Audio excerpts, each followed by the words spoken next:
आपने हुजूर सैयदना शेख अली हुसैन अशरफी मियाँ रहमतुल्लाह ताला अलैह का नाम सुना होगा कि छोटा शरीफ की बड़ी बाबरकत और बुजुर्ग शख्सियत का नाम है।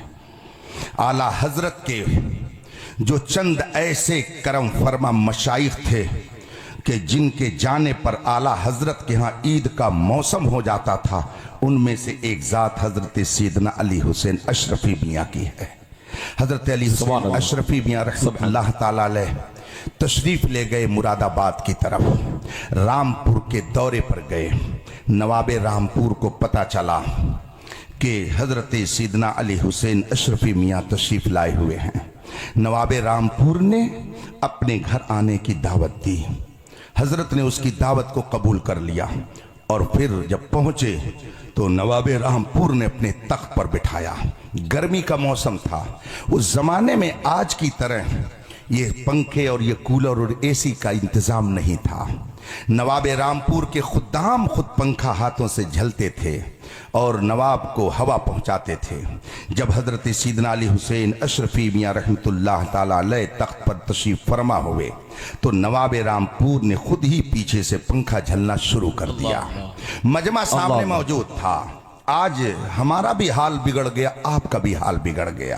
पीर भी बिगड़ गए, मुरीद भी बिगड़ गए, इसीलिए मुआशरा बिगड़ गया है।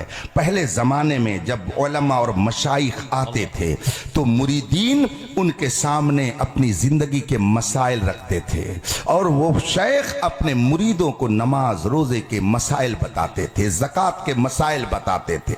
और अब हाल बिल्कुल उल्टा हो गया है।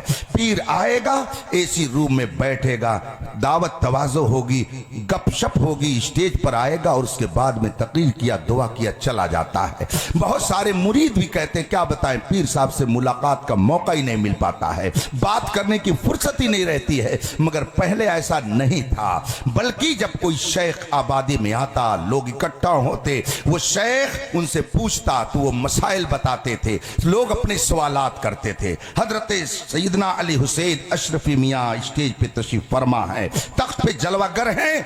और एक ने कहा कि अगर किसी को कुछ पूछना हो तो हजरत से पूछ सकता है। इतने में पीछे एक आदमी खड़ा था, उसने कहा मुझे आज अच्छा मौका मिल गया है, मेरे जहन में कुछ बातें हैं, मैं हजरत के सामने उसे रखना चाहता हूं।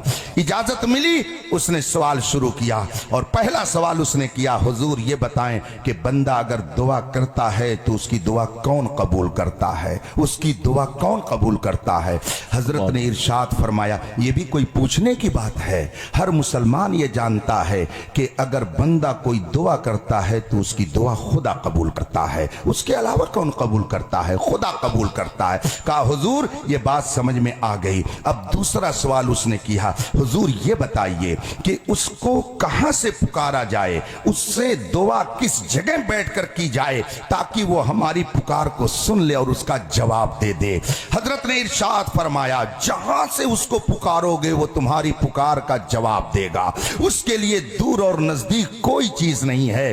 अगर तुम मैदान कारजार में फंसे हुए हो, वहां उसे पुकारोगे तब भी वो तुम्हारी मदद करेगा, दोस्तों की महफिल में हो तब भी वो तुम्हारी मदद करेगा, जहां से उसको पुकारोगे वो तुम्हारी पुकार को सुनता है और तुम्हारा जवाब देता है। कहा हुजूर ये भी बात समझ में आ गई। अब तीसरा सवाल और है। उसने जब ये तीसरे सवाल की बात की, हजरत ने फरमाया बताओ क्या है। उसने कहा हुजूर ये बताइए, जब दुआ खुदा ही कबूल करता है और जहां से उसे पुकारा जाए, जहां से दुआ की जाए, वो दुआ अगर कबूल करना चाहे तो कर लेगा, तो हुजूर ये सुन्नी उलमा और मशाइख अपने मानने वालों को मज़ारों पे क्यों भेजते हैं? क्यों कहते हैं कि छोटा चले जाओ, क्यों कहते हैं अजमेर चले जाओ? आया कोई मुरीद, हजरत मेरे शादी को 6 साल हो गए लेकिन अभी तक कोई बच्चा नहीं है। शेख कहता है कि जाओ मन्नत मानो बड़े पीर साहब की, तोशा शरीफ मान लो और अगर अल्लाह तौफीक दे तो अजमेर मुअल्ला चले जाओ। दूसरा कोई आया, हजरत मेरे घर में तबीयत बहुत दिनों से उनकी खराब रहती है, लगता है कुछ आसे भी खलल है। शेख कहता है कि चौचा शरीफ चले जाओ, वहां तुम्हारा भूत उतार दिया जाएगा।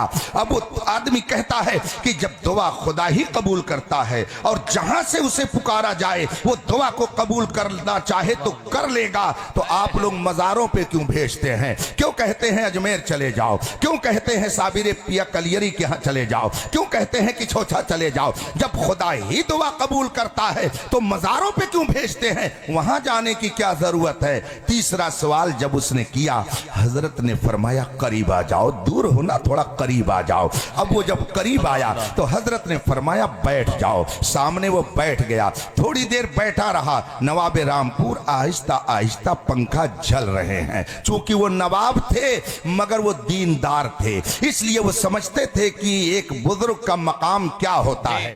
वो नवाब पंखा पीछे से झल रहा है। हजरत ने उसको बुला करके बैठा दिया। थोड़ी देर वो बैठा रहा, का अपनी जगह पे चले जाओ। वो चला गया।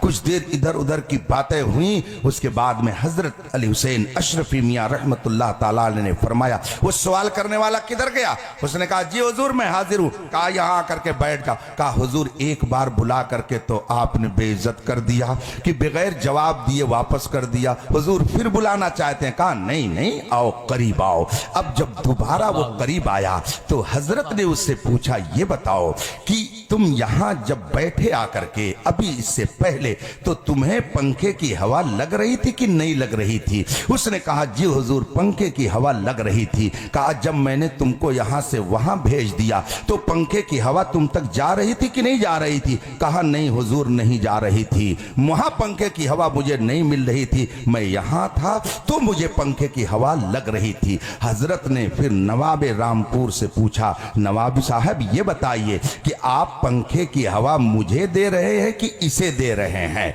ये पंखे की हवा आप मेरे लिए इस्तेमाल कर रहे हैं कि इसके लिए कर रहे हैं? नवाब रामपुर ने कहा हजरत इसकी क्या हैसियत है कि मैं इसको पंखे झलूं? इसकी क्या हैसियत है कि मैं इसको हवा दूं? इसकी क्या हैसियत है कि मैं इसके सामने खड़े होकर के पंखे झलूं? इस जैसे तो न जाने कितने नौकर चाकर खुद ही यहाँ मौजूद हैं।